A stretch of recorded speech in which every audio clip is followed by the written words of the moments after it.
এই মুহূর্তে বাংলাদেশের দলের সবচেয়ে বড় কনসার্নের বিষয় হচ্ছে দুই ওপেনার।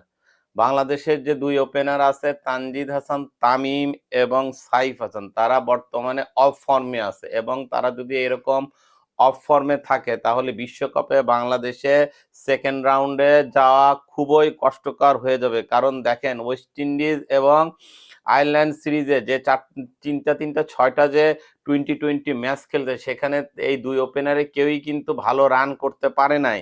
দর্শক, এখানে বর্তমান এই দুই ওপেনারের অবস্থা কিন্তু খুবই হতাশা এবং আশাহত। কারণ আমরা দেখতে পাচ্ছি যে বিপিএলেও তারা কিন্তু তেমন একটা খুব একটা টাচে নাই এবং তাদের যে আউটের ধরন এগুলো দেখলে মনে হয় যে একদম তারা ব্যাটিং করতেই ভুলে গেছে। তাদের ব্যাটিং এ তেমন কোনো কনফিডেন্টের ছোঁয়া আমি দেখতে পাচ্ছি না। সাইফ হাসান এবং তানজিদ হাসান তামিমকে নিয়ে খুবই উদ্বেগ।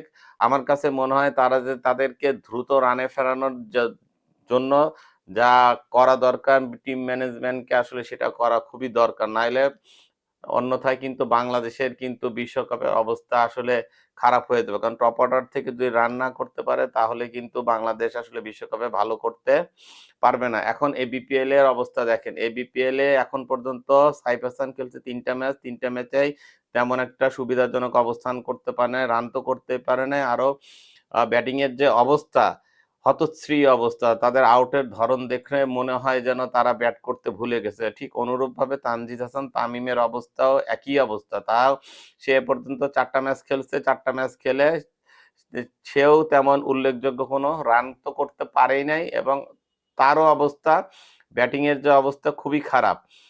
দর্শক চলুন একটা আমি সাইফ হাসানের এবং তানজিদ হাসান তামিমের যে আউটের ধরন এবং তাদের যে ব্যাটিং এর অবস্থা একটু আমরা যদি দেখি তাহলে বুঝতে পারবো যে তাদের যে আসলে ব্যাটিং এ টেকনিক্যালি কোথায় সমস্যা হচ্ছে। প্রথমে আমরা দেখি তানজিদ হাসান তামিমের আউটটা। দেখেন, প্রথম ম্যাচে তানজিদ হাসান তামিমের যে এই যে আউটের ধরনটা দেখেন। আপনারা যদি এই আউটের ধরন যদি বিশ্লেষণ করতে চান তাহলে দেখেন, সে যখন পুল শটটা খেলতে গেছে তার কিন্তু মানে ট্রিগার মুভমেন্টও ঠিক ছিল না এবং বডির যে ব্যালেন্স বা শেপ সেটাও কিন্তু ঠিক ছিল না।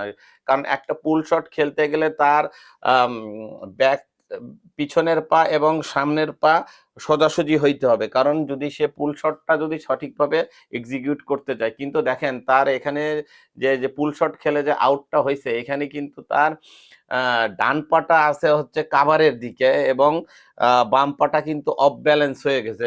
এই ধরনের শর্ট বলে কিন্তু তানজিদ হাসান তামিম কিন্তু প্রায়ই আউট হয় এবং এখান থেকে এই শর্ট বল থেকে কিন্তু সে রেকটিফিকেশন নিজেকে করতে পারতেছে না এবং কাট শটেও দর্শক কাট শট যখন সে খেলে, সে যখন তার কাট শট খেলতে গেলে সে দেখা যাচ্ছে তো ফ্রন্ট ফুটে বেশি হয়ে যাচ্ছে এবং ফ্রন্ট ফুটে যার কারণে সে অফ ব্যালেন্স হয়ে যায়, যার ফলে দেখা যাচ্ছে সে পয়েন্ট অথবা কাভারে ক্যাচ দিয়ে আসে। আসলে এই ধরনের আউট আসলে টিম ম্যানেজমেন্টকে এখানে তার যে কি কি সমস্যা হচ্ছে এটা দেখতে হবে। আমার অ্যানালাইসিসে মনে হচ্ছে যে এখানে সে ফ্রন্ট লেগটা ক্লিয়ার করতে পারছে না। দেখেন, একটা শটের পিছনে যদি ব্যাক লেগ এবং ফ্রন্ট লেগ দুটোই কাজ করে, সে যদি এই দুইটা জিনিস না ক্লিয়ার করতে পারে আসলে শটটা কিন্তু প্রপার ভাবে এক্সিকিউশন হয় না।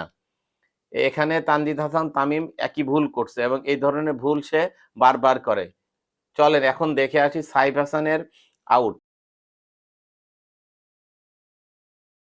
এই বিপিএল এ সাইফ হাসানের যে ৩টা আউট হয়েছে তার ৩টার একটা দেখেন আজকের ম্যাচে কি অবস্থা। শরীফুলের একটা ইনসুইং বলে সে যেভাবে শটটা খেলতে গেছে আসলে এটা কোনো শটই নাই। এই বলটা আসলে তার খেলা উচিত ছিল মিডনের উপর দিয়ে, কিন্তু সে খেলতে গেছে মিড উইকেটের উপর দিয়ে। আসলে এই ধরনের যদি এম, মানে আন্দাজে শট খেলতে চাই বা আহ, কি বলবো, এইখানে আপনার লেগ সাইডে প্রিমেডিটেড শট খেলতে চায় তাহলে কিন্তু অবস্থা কিন্তু এরকমই হবে। তাকে কিন্তু আমার কাছে খুব একটা কনফিডেন্ট মনে হচ্ছে না। আসলে এই বলটা ওভার দ্য টপ আসলে মিডনের উপর দিয়ে খেলা উচিত ছিল, কিন্তু সে কি করছে এটা লেগ সাইডে ঘুরাইতে গেছে। এখানে আসলে তাকে এই তাকে আমার কাছে খুবই কনফিডেন্টহীন মনে হচ্ছে এবং লাস্ট কিছুদিন ধরেই তার ব্যাটিং এর যে অবস্থা এইখান থেকে এই ব্যাটিং এর যদি এইরকম শেপ থাকে তাহলে কিন্তু বাংলাদেশ ওয়ার্ল্ড কাপে কিন্তু খুব একটা ভালো করবে না।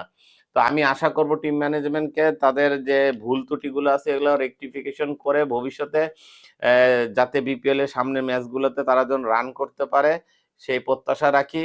আর দর্শক, ভিডিওটা ভালো লাগলে লাইক, কমেন্ট এবং শেয়ার করবেন। ধন্যবাদ।